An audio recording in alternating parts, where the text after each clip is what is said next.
dismembered in weird ways. So many people disappear in the U.S. just like, and it's not like they went down the trail like, you know, you're talking to her, just gone. Just gone. Wiped out of existence. Yeah. And the stories some of them come back with are really crazy. Like some of them, like there was a kid, I think they thought the kid was young enough not to talk. But no, you tell her. I was telling a story last time, Iris. I agree with you. I absolutely have too. One of my most vivid dreams was being in a parallel place to this one, different world. I don't know if you know L.A. County at all or Los Angeles, Hollywood, but there's a road, very famous road called Laurel Canyon. Yeah. Laurel Canyon goes over mountains. Always has. Just goes up, comes down, winds its way through. Yep. In this universe, this universe, it goes through the mountain. Yeah. Tunnel. Which is not how it is in our reality. Okay. And it was one of those dreams that was so, you're even like, I'm dreaming, I know I must be dreaming, okay, it can't be dreams, I'm telling myself it's a dream, I'm slapping myself, and I can feel myself, you know what I mean, as lucid as I am now. Okay, and for some reason I was driving a bus. I mean, I've driven trucks, but whatever, okay, maybe, it doesn't matter. I remember driving through, coming through, still Laurel Canyon, right, making that left onto Hollywood, you know, but it was just, and it was Hollywood, Hollywood, just different. You're very lucky. You know what I'm saying? Yeah. Just different. Same but different. This was different. Yeah. Actually just different. Yeah, she's really spiritual too. Melissa is. She's been doing she has like spirits and she's been astral projecting and stuff. But yeah, it's. And then. I mean, we're all connected to the same stuff, I think. It was just really odd. So they're driving a bus or school bus, I believe, with empty, no kids. I remember pulling up like a soda fountain place. Yeah. Like an old-fashioned drugstore soda fountain, but the more modern times. It was like about, I don't know, it'd be like 80s, 90s. And I was doing this at the same time. But there was some sort of invasion, like some sort of extraplanetary invasion. And I'm convinced that universe was someplace that, for whatever reason, did get invaded, did get wiped out. Yeah. I mean, and it's now just a memory in the collective unconscious of some other universe, probably like the ball city of Kandor, some fucking where here on Earth. Yeah. I mean, there's a lot of weird realities that are. Maybe it was just a trippy dream. I don't think so. I'm convinced. Well, my son has Rh negative blood, and he's my son, and I'm really magical, except I don't have Rh negative blood. But he had a vision of like these weird antennas. They were like triangular shaped, but with wires. And it seemed like he was seeing into another dimension, you know, because like he's really not he's in low consciousness now, but he's like naturally gifted, so he sees stuff even now, you know. We were just watching Crisis on Earth X again. Okay, like now it's Arrow, now it's Flash, now it's Batwoman, now it's Supergirl. Yeah, it was just it's all parallel. Everything what they're talking about in some of these shows are actually paralleling reality. The idea of these shadows, that's exactly what I was talking about. The darkness is caught in our collective unconsciousness, which is someone's library apparently, and opening the gates, just releasing it, it's actually making people act crazy because it's inside of them, and the light will come through and it will wash it away, but it's going to destroy some people because they're not they're not worthy. I'm sorry. The analogy's going to be like a flood. Yeah. And some people are going to be like balloons, and they're just going to float to the surface. Yeah. And be okay. And some people are just fucking rocks, and they're just going to stay where they are. You know what I mean? And the sad thing is, some rocks are going to try and roll onto some balloons in a fervent hope that balloon will lift the rock up. Yeah. It's never going to happen. A balloon can never lift up a rock. A rock can only hold down a balloon. Yep. You know what I mean? And that's what's going on right now. Beware of the rocks in your life. Beware of the people that are just trying to attach themselves to you. You know what I mean? Because they're still desperately hoping that somehow you can lift them up, even though it can't happen. And then because the deepest, truest, evil rock part of them that is that fucking horrible. They want to hold you down. I have some rocks in my life. That's all they got. I know you've got a rock in your life. Fuck that rock. She's talking about her rocks, too. Make your balloon bigger and get the fuck out of there, man. Because they were, oh, no, dude. Yeah. It's one of the libraries. Dude. Talk about the library. I'm sorry, I keep messing up, but I'm just trying to make sure I give her enough attention and not mess up. I'm sorry.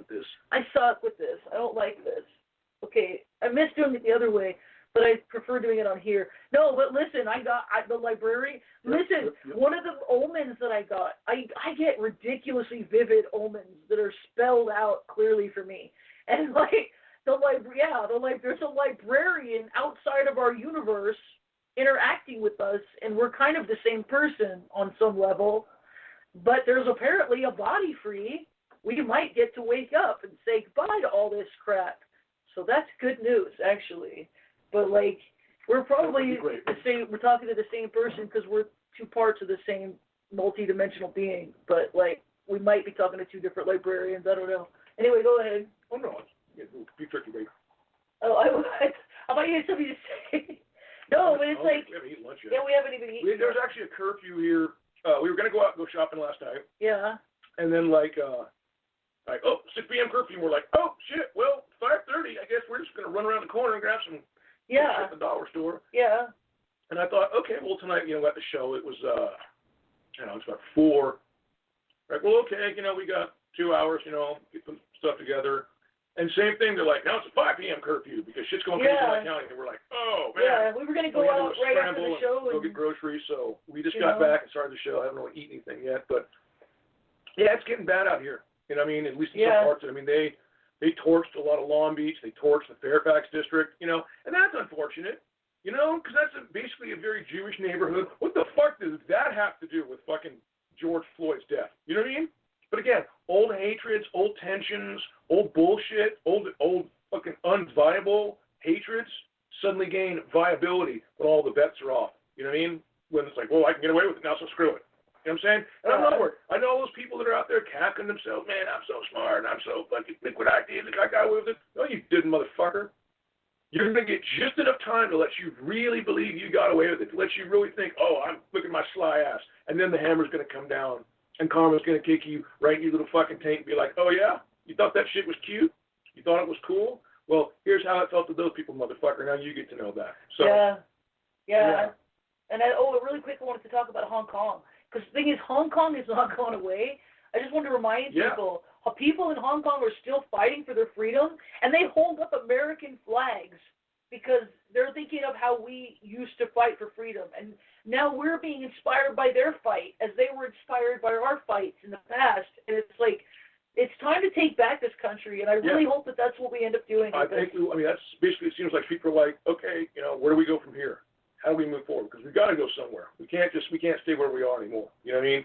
We need serious reform. And people say, no way to tear it all down. Well, look, man, that's just a dumb concept. You don't tear down something unless it's completely and utterly rotten. You know what I mean? If there's a building, you know what I mean, and it's just infested with termites and there's black mold everywhere, tear that shit down to the foundation, build a brand new one. But if you go and there's just like one shitty door, you know what I mean, and there's a big old toilet with a bunch of fucking turds that you just can't flush, well, then get rid of that fucking bathroom and build a new one.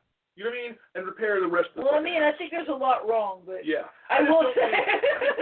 Whitefield, people like, go tear it all down. What, so you're going to go tear down like every fucking factory, every processing, everything? I mean, we mean tear it all down.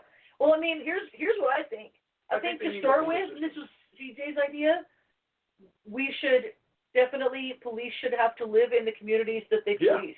That should be basic. You should have to live in the same community you are policemen. Community policing is almost always 98% effective. Yeah. You know what? Because he's your fucking neighbor. He has to know you. You have to know him. That's the way it should be. You shouldn't be afraid to know cops.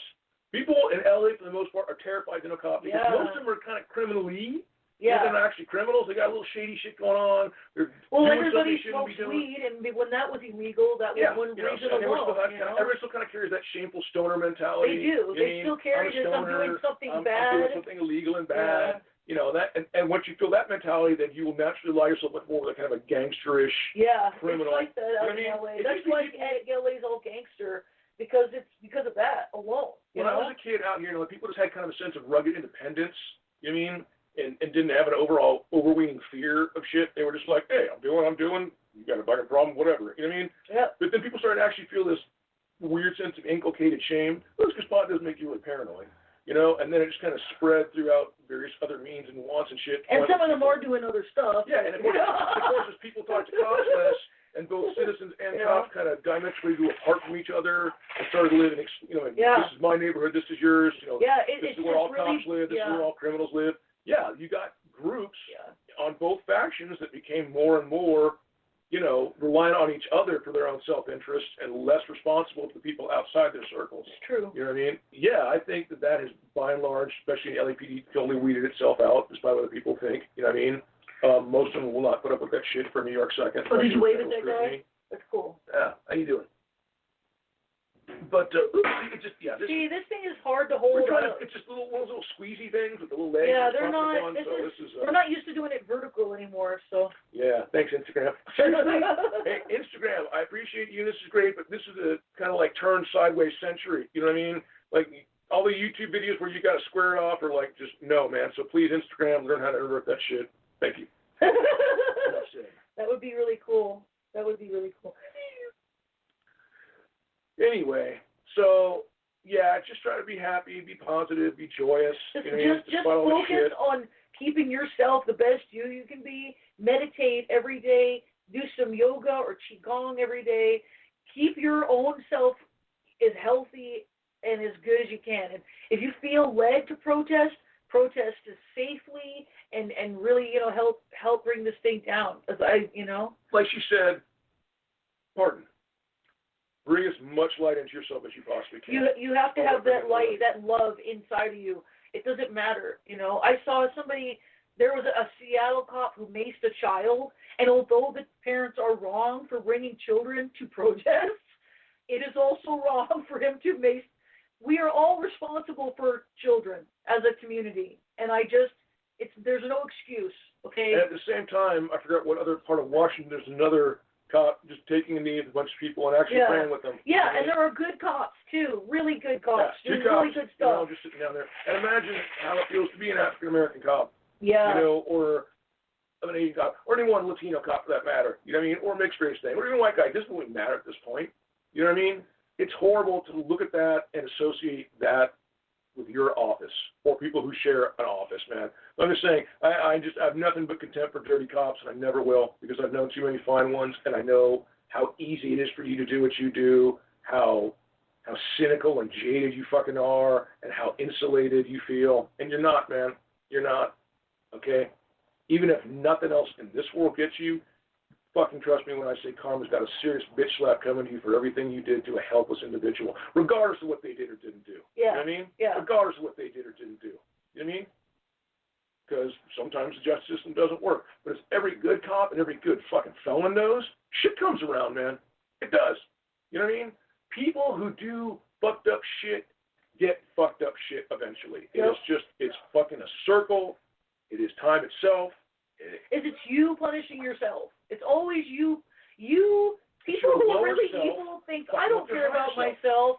I don't care about this. I don't care about that. You do. Your higher self is everything in God that you think you hate. And then if you're a bad person and you're like, God's judging me, you judge. Why does God do this? Why does God let this happen? It's always you. Why do you do this? Why do you let this happen? Exactly. It's Why are you always okay with you. it? Why are you content with it? Doing it to what you. What to do? Just say it. Like, no matter how evil people are, how they protect themselves from their karma, eventually all they can get. Listen, this is a lot of people tell you this, but it's true. Evil can only get up to 4D negative. They can't get. There's no 5D negative. There's no 6D negative. Fourth density negative is a place where you're very powerful, but you don't have emotions, you don't love. The only thing that matters is the flesh, and you're stuck there. You're basically a vampire for all intents and purposes. Yeah, you're a vampire. Really feed your A satisfaction. literal vampire. That's what you are. It's like being a junkie that can never overdose or die. Yeah. You can never get a really good fix either. It's Yeah. just kind of like it's Yeah. just a constant. Which motivates such beings to sometimes do evil shit, like hurt people in order to feed on their emotions because they're so desperate. Yeah. Okay? But they got themselves there the hard way, because the only way to get to be 40 negative is to be 95% evil. You only need to be 51% good to get to 40 positive, but you got to be 95% evil to get to 40 negative. You have These to are spend evil people. Everybody doing just the most petty and Yeah. fucked up shit. Yeah. Just never once doing kindness, never once fucking having a good thought, never once doing anything but just constant basically, you basically have to hurt your own family, everything. Yeah. And again, like I said, that's what's going on right now. Those people, they're the fucking rocks, and they're feeling it. They're feeling the balloons floating away. Yeah. And for the first time, they're starting to say that this ain't Bikini Bottom, dude. You're not in some little fucking nice part of shore, washed up under 2-3 feet of water. You are thousands of miles down. Yeah. You're in the Marianas fucking Trench, motherfucker, okay? Yep. And you're watching all those balloons floating